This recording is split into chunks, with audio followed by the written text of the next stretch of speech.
Hi everyone, it's Darlene. Welcome to the Penny Black how-to video blog hop featuring the new large-scale stamps and coordinating stencils. There are several stops on the blog hop, and I hope you'll click the link in the video description and enter a chance to win this giveaway.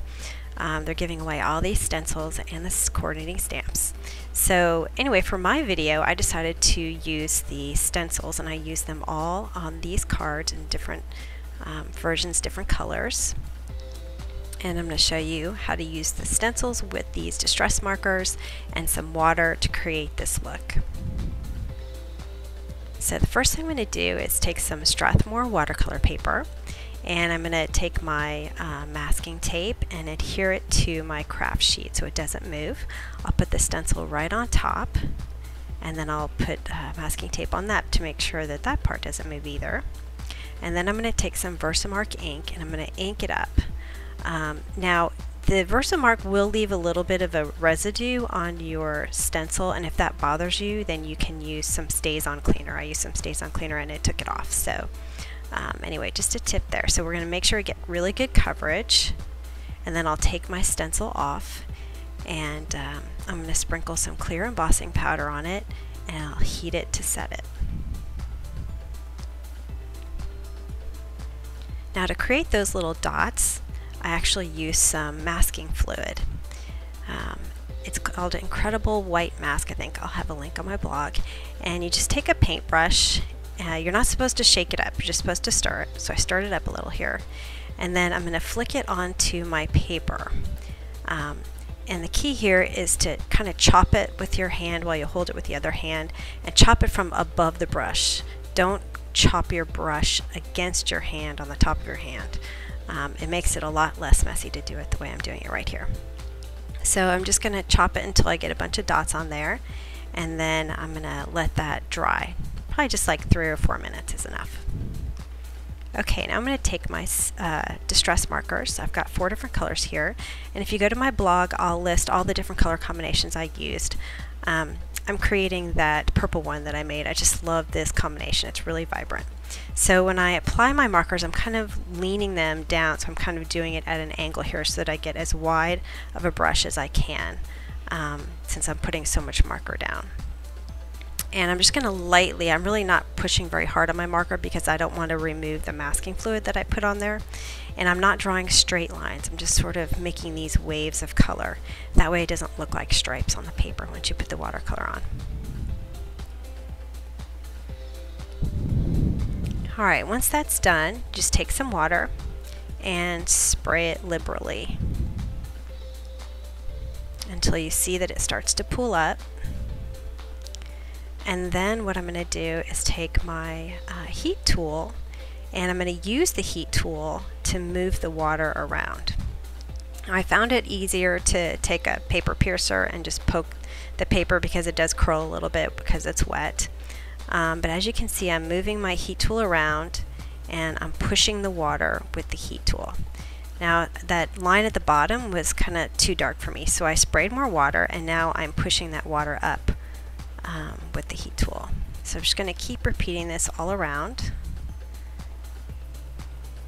I think I sprayed it. Yeah, I sprayed it a couple more times, and you can do it, you know, however you like. And the more water you add, the more water staining you're going to get.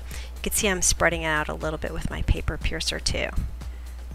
But I like how it's pooling up with the purple. And I don't want it to go too far into my blue because I do want to keep my distinct colors. So this is really fun to kind of create a new piece of work pretty much every time you do it. Alright, so I'm just going to speed this up because all it is at this point, I didn't add any more water, I just dried it. And it just takes a minute to get it all dry.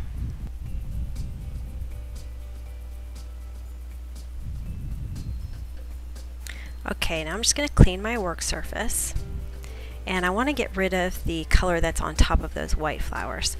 So I took a baby wipe and a dry tissue. So I'm holding the tissue in my right hand, and I'm going to dip my tissue into my baby wipe. So it moistens it up just a little bit, but I didn't want to use straight baby wipe because it's got too much moisture and it might remove some of the color around the flower.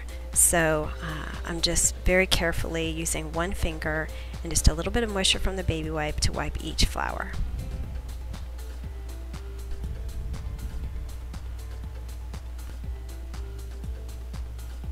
Alright, once that's complete, you can remove the masking fluid. So the masking fluid sort of creates these kind of glue balls that are sticking to your paper. And if you just take 2 or 3 fingers and kind of rub circles around your paper, they just come right off. It's actually kind of fun to take this off.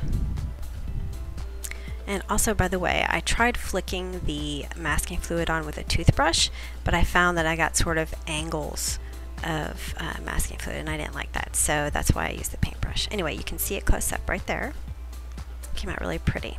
Alright, so I'm using this Penny Black Kind Words stamp set, which has a bunch of different really great generic sentiments, and I used a different one on each of the cards I created.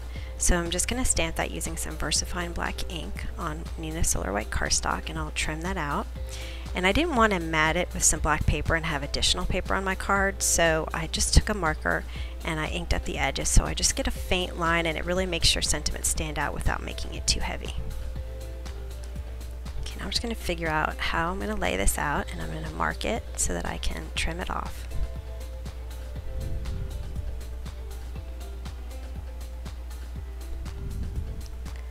Alright, I'm marking the back so I can put some tape runner on there. And I'm just going to wrap some thread around 3 times and then adhere it in the back.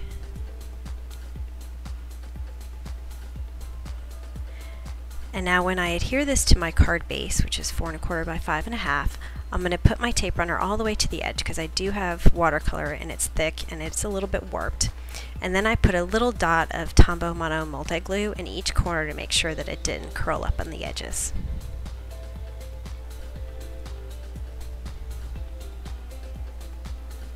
And then I glued on this black strip, which I forgot to trim before I put on, so I had to trim it after I put it on when I had glue on it. That's okay. And then I've got my sentiment. I'm going to put some foam adhesive on that, so I pop it up on top of this string. And then finally, with this same string, I'm going to tie a bow and kind of gather up those 3 different pieces, and then put a little pearl in the center. And that's it. I hope you enjoyed it. I think these stencils are really great for this technique. I hope you'll try it at home. Enjoy the rest of the video blog hop, and be sure to enter into a chance to win the giveaway. Thanks for watching.